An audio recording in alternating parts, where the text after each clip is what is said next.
Hi everyone and welcome back to another video. So if you don't want to lose your photos, messages, apps or settings, setting up iCloud backup is essential. In iPhone settings 2026, iCloud backup automatically saves your data securely to Apple services, so you can restore everything anytime if your iPhone is lost, damaged or upgraded.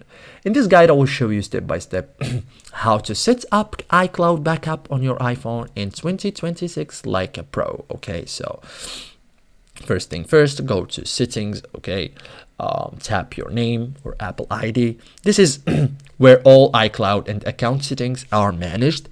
So inside your Apple ID settings, tap iCloud. Okay, so tap here. You will see storage, usage, and backup options. So scroll down and tap iCloud backup. Okay, like this one. This controls automatic and manual backups. Okay, so enable iCloud backup. Okay, and once turned on, your iPhone backs up automatically.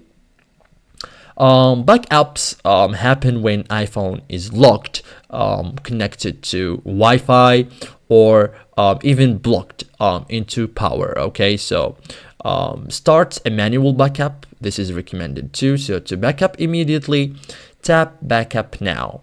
Wait until it finishes and you will see the last successful backup date and time. Okay, you can make sure you are connected to Wi-Fi too. So iCloud backup requires Wi-Fi connection because mobile data is not used in this case. Okay, so thank you guys for watching this video and see you in the next tutorial.